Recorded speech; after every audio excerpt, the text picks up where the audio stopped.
Sandro Botticelli, born around 1445 in Florence, Italy, is most well known for his paintings The Birth of Venus and Primavera, but he did not start his artistic career as the Renaissance master we know him to be. Botticelli started his career as an apprentice under Fra Filippo Lippi, when the late Gothic style had not yet been replaced by the early Renaissance style. This late Gothic style can be seen in some of Botticelli's earlier paintings, like his Madonna and Child with an Angel, which is flatter, less detailed, and less realistic than what we would usually expect of the Renaissance. Another famous piece of his, The Adoration of the Magi, clearly shows that his style starts to change with the times. His works start to reflect Renaissance ideals like greater attention to human form and a sense of dimension.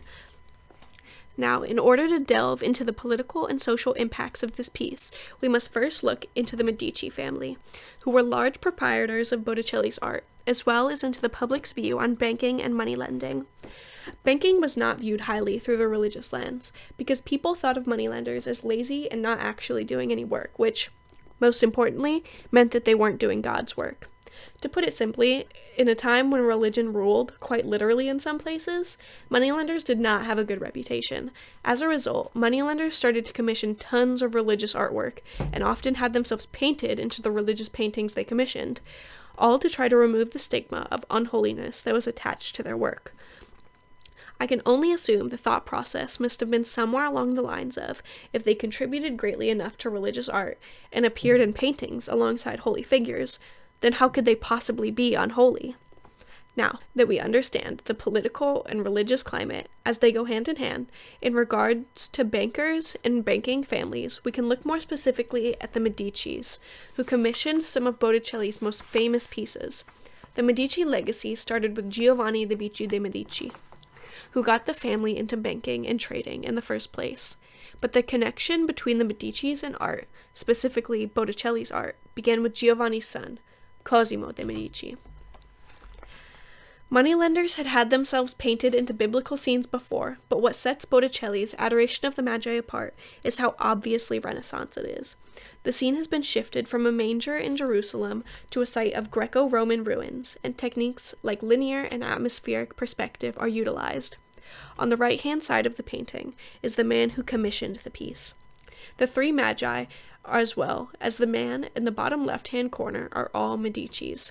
The wise man at Mary's feet is painted in the likeness of Cosimo de' Medici, who brought the Medicis to power, and thus takes his seat at the foot of Christ himself. The other two wise men are his sons, Giovanni and Piero de' Medici. The modernly dressed man in the bottom left-hand corner is Lorenzo de' Medici, the heir to the Medici throne. It is clear that Lorenzo has power in the way he is painted. His clothes make him stand out from the rest of the onlookers, and the way he holds himself, back straight, shoulders back, and looking down on the scene, gives off an air of nobility. Whether he meant to or not in this painting, Botticelli is exalting the Medicis to an almost divine rank. When the Renaissance style began picking up steam, Botticelli painted a series of 4 mythological-inspired paintings titled Primavera, Pallas and the Centaur, Venus and Mars, and The Birth of Venus. Perhaps the most well-known of the bunch is The Birth of Venus. This piece depicts the goddess of love and beauty, Venus, who has just been birthed out of the ocean itself from the chopped-up remains of Uranus, being blown to shore by Zephyr, the god of the west wind, while Flora, the goddess of spring, awaits her arrival with a red cloak to cover her. The lack of background content, as well as the abundance of flora, in the form of flowers falling down from the sky, and the floral prints on the women's clothing, all add to the fantasy the piece creates. The people in the painting are very much idealized. Venus's unnatural pose, the way her hair flows perfectly to cover her body, and her extremely fair skin all make her look as though she has just been carved from marble. And although there is movement in the painting, in Zephyr flying in from the left, and the billowing cloak being held up on the right, the movement seems balanced on each side, moving in towards Venus. Years later, Botticelli created his mystical Nativity in 1501. This piece gives us a glimpse of the times Botticelli was living in.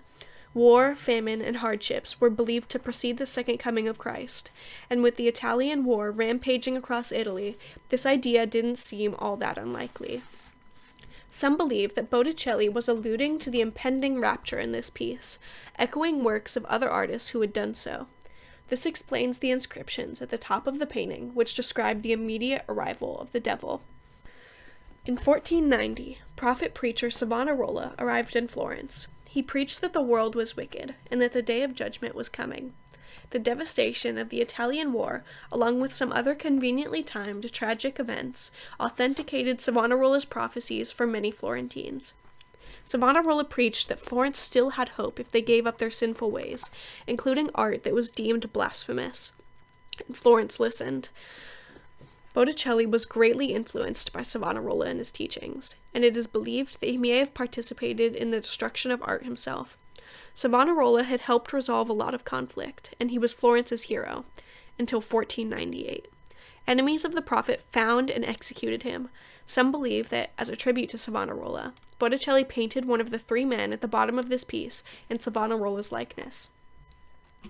Botticelli's political and religious influences changed greatly, from the Medici connections in his middle career to the highly religious paranoia of his late career. But in both periods of his career, he used his art to exalt and give validity to the people and causes he was closest to.